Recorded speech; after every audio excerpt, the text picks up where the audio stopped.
The meditation today is, the title is Mental Stillness or Winter Stillness. I thought this was a good title for this time of year. And as you know, a lot of things have kind of come to a standstill. Holidays are over. Lots of active things in our life have come to a standstill. And in a sense, it's an opportunity to look within ourselves, to go a little bit deeper and find some of the inner worth, some of the inner values that we have within ourselves. Probably for many people it's a more painful time because it is a time when nature requires us and imposes on us a time when we don't have as much ability to get around. The ice, the snow, the cold demands a certain attitude for us to come from us. There's an article, when I was thinking about my meditation today, I was reading an article in the Heartland Journal here. It's called Winter Counterpoint, and it kind of caught my attention because of the talk today. It was written by Michael Brownstein, and it's an appreciation of winter. It says, Chicago is at its best in the winter. The golf course across the street from my house is covered with snow. Tracks from cross-country skiers design the field.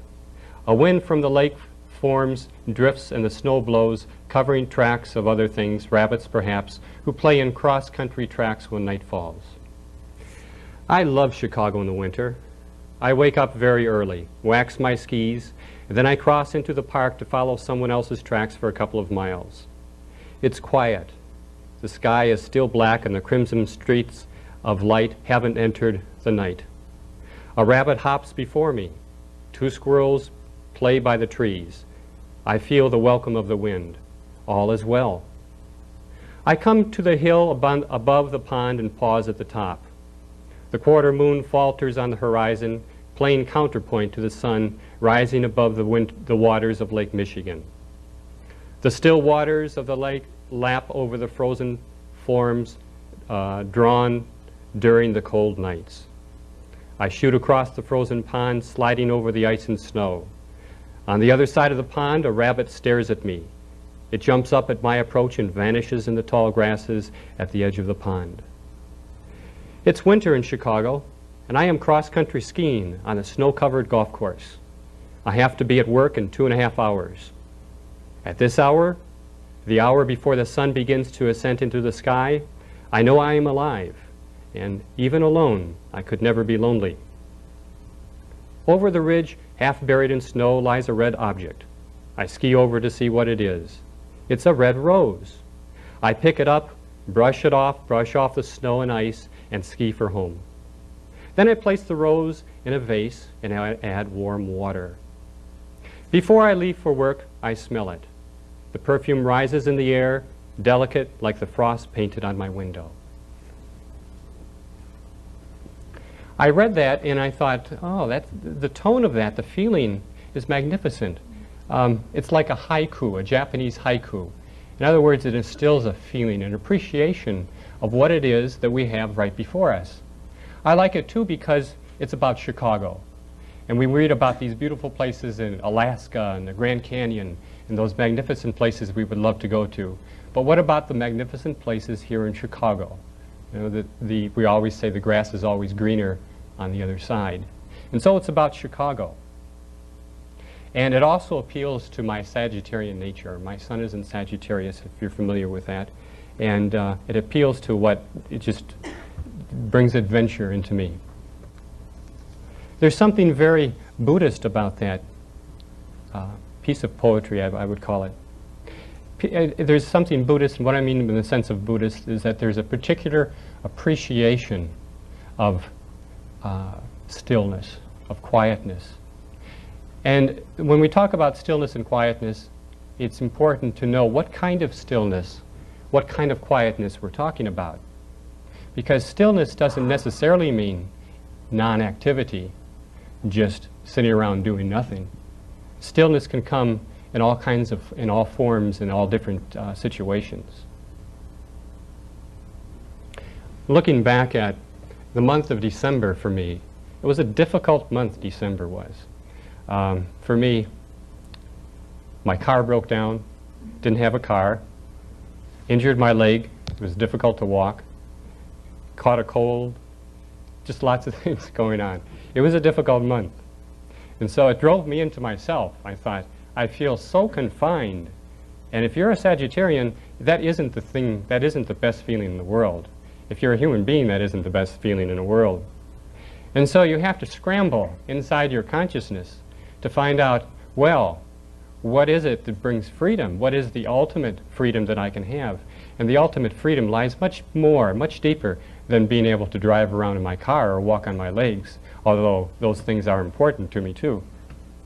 The freedom goes when sometimes nature forces or encourages us to look inside of ourselves. And so I went through a time where I was a little bit depressed, got over that, and started making the best of the situation. And then January's here, and other things are coming back into my life, and it's much more, it's much easier on the earth plane. But I find that the month of December was very helpful for me in the sense of my meditation. At the time, the meditations were very difficult. Let me tell you the prayer of a Sagittarius. The prayer of a Sagittarius is, for me, and this is what I came up with, is, Lord, I want to know freedom, the ultimate freedom in my soul. Not simply the freedoms of the symbols of freedom in my life, my legs, my car, my money, my traveling, whatever it might be, but the freedom in my soul to fly. And that intensity of that prayer, or the stress many times that comes into our life, is a way of really encouraging us, or gives us some ability to intensify our prayer or our meditation or our ability to look inside for a deeper kind of stillness. And you realize that there's really nothing that can take away your freedom in your heart. And this is something that we mean when we talk about mental stillness. And out of that stillness comes a strength and a creativity. When we think of winter, think of many words come to mind, barrenness, sorrows. And I know that there are some people here that have recently gone through some very difficult times. There is might call it a barren time in your life, many sorrows. And yet, those sorrows many times help us to draw and look for inner resources that we didn't know that we had. And this is the stillness that we're able to find. I was watching television this morning. Have any of you watched Sunday Morning Charles Corral? It's really a wonderful show. It talks about current things in the news, but really is a good prototype. It's a good way to look at the news, because it always brings out news that inspires you. It doesn't paint a Pollyanna attitude about life, but it shows that there are people and there are real heroes in life. And this morning it was talking about Robert Marcellus. Now, Robert Marcellus is a blind conductor, and his blindness just developed over a period of time. He's probably in his 60s right now, and about 5 years ago he just went practically totally blind. And it was very inspirational. I consider him a yogi. I don't know if he's ever even heard of the word, but you don't have to practice yoga to be a yogi. You don't have to practice yoga in the traditional sense. The attitude is what is yogic. And his attitude was, he was quite able to deal with his affliction, and it certainly was a tragedy in his life. And Robert Corral asked him, he said, you know, if you were to talk to somebody else who was faced with the same kind of tragedy in their life, what could you say to them? And he says, well, he says, one thing is, what you imagine is always much worse than the real thing. And that really hit me. What you imagine is always much worse than the real thing. And this tells us so much about the nature of the mind. The mind is our greatest friend or our worst enemy. And Many times, you know, we're faced with certain situations and we anticipate things coming up, and we always imagine, we frequently imagine that it's going to be much more severe than it is. It is proper, it is important to be prepared for something, but usually it's much easier than we thought it would be in the beginning. Also, sometimes in life, I notice, particularly when I'm practicing my meditation or doing hatha yoga, is that certain days my meditation seems to be about up to 90% of what I would like it to be, perhaps, whatever my expectation might be. Sometimes it's down to only 40%. But you must put your whole self into it, whether it's 100% of the 40% or 100% of the 90%. And in order to do that, it's very important to accept the conditions that you have. Whether you have a bum leg or your car is out or whatever, to accept that condition brings a lot of stability into life. And it's that fighting or that non-acceptancy that disturbs that mental stillness that we're looking for that's so important. Stillness comes from acceptancy, not a passive acceptancy, but an understanding that in order to grow, we have to deal with what it is that's right in front of us. There's a story about a sage who died, and after his death he was accidentally sent down rather than sent up. Quite some time had passed before in heaven they realized that they had made a mistake. And once they realized they had made a mistake, they were beside themselves. Oh, I can't believe it. He's down there. He's down there. He's down there. He should be up here. So they went down to see how he was doing. And to their surprise, he was doing quite well. He was in hell, yes, but they found that there was a great deal of joy, of inner joy within himself, and not only that, but many of the souls that were around him. And so it's that kind of acceptancy. Sometimes we're in the winter. Sometimes it seems a little barren. We're in that hellish kind of condition. And yet you find, if you can find that stillness, that acceptancy of the condition that is in front of you, then it becomes a very creative time. But this sage didn't have an easy time of it. God looked down and he says, I'm very surprised at what I see. Can you tell me how you did it? Can you give me some understanding of your predicament? And he says, God, you know, it was very difficult. I got down here and I wasn't pleased at all. He says, but, you know, I realize this is where I am, and this is what is in front of me, and so I know that the Dharma, my Dharma, is to find this inner joy, this inner glow which I have within myself. Because sometimes I'm in heaven, and sometimes I'm in hell, and these conditions always change.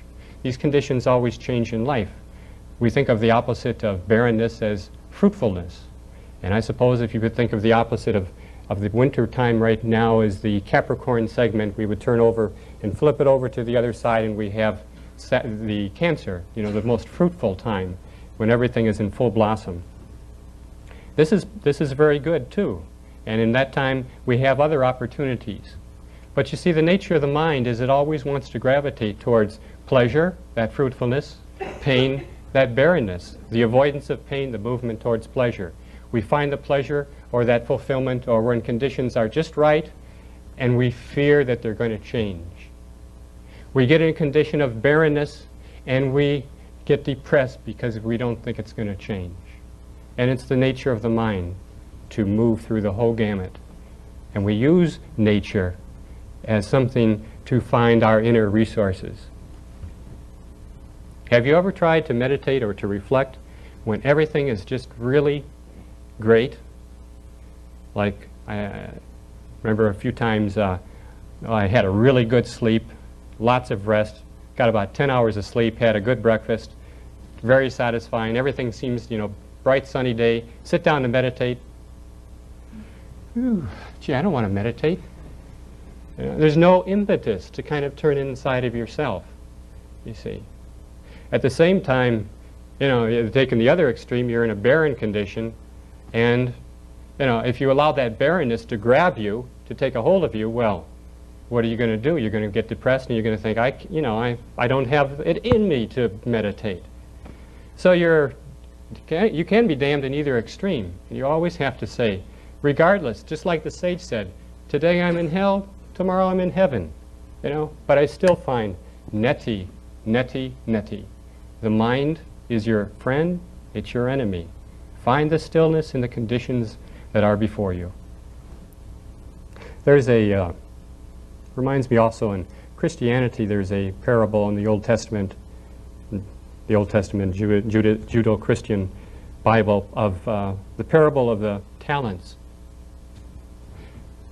How God was pleased with the person who had just one talent, more so than the disciples who had many, many talents, because the person who had the one talent used that one talent. The person who had all of the talents was so content they didn't have to really develop themselves. And it's that barrenness, it's that depletion, it's that emptiness sometimes that makes us grow, that forces us to look inside of ourselves more carefully. I think it's also acceptable, and we don't want to be hard on ourselves when we're trying to look for, sometimes, like I was saying, in December was a tough time for me. I've had many tough times. We all have. We've had many good times. But sometimes you do feel like you're kind of lost at sea. You're on a boat and you're not quite sure what direction you want to go. Some of your security and some of your dreams get a little bit unclear, a little bit foggy. And like I say, at that time, sometimes that can be a very creative period because it helps to channel the energy, because you need to channel the energy into a focal point, and that is what leads into a good meditation, of being able to let go of some of the superficiality of the mind and the daydreaminess, and to say, okay, this is enough. Let's get to a center here. What is it? What is it that's important to me in my life and where I'm going? And so if we're lost at sea, then it encourages us, it inspires us, it can, to look up at the stars, to look up at the North Star.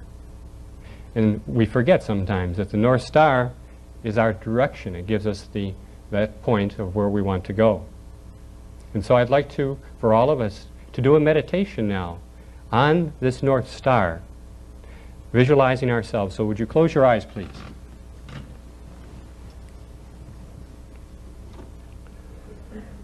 Take a breath, exhale, out over the left shoulder.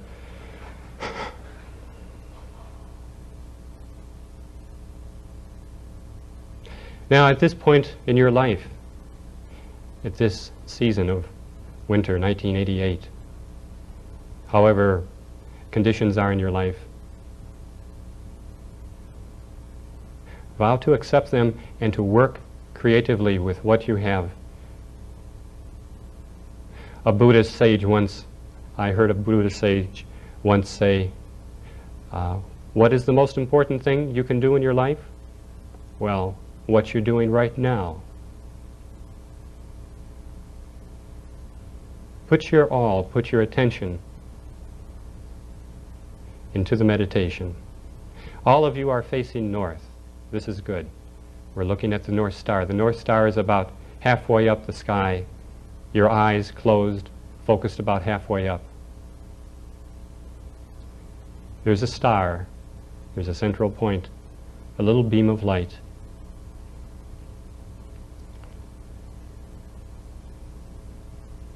And for the next few minutes, visualize that light, that central point, that focus of concentration. Relax your breathing. Sit quietly. The mind will be a little bit busy. Sometimes it'll slow down. Sometimes it'll be fruitful, sometimes barren. But channel the energy to that central point of the star.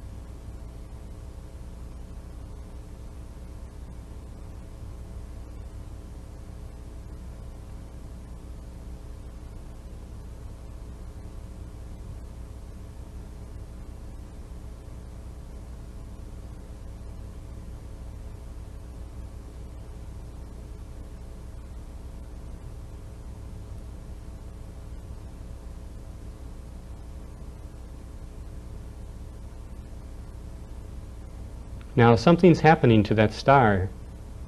It's starting to grow, and it explodes into like a supernova, and it encompasses your whole body in light. White light surrounding your whole body. And relax into your meditation.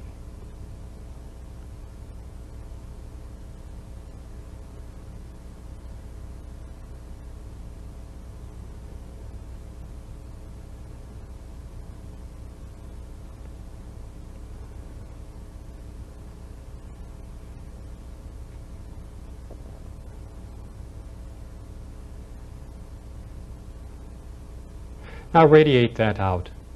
As we radiate it out, it intensifies within ourselves, just like the ritual in the beginning, before the talk, was about the hand that had to feed the mouth. Visualize that reaching out to the people around you throughout this room. This light it brings, instills a quietness, a stillness of mind, a creativity.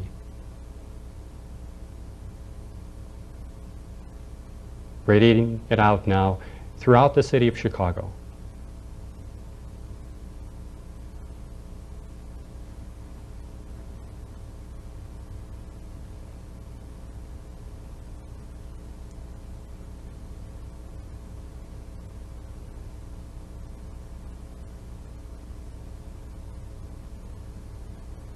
And begin to deepen your breath. Open your eyes.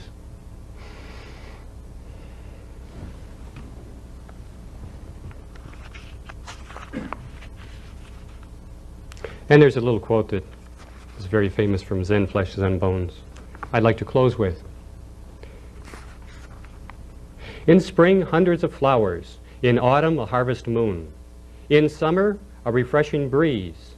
In winter, snow will accompany you.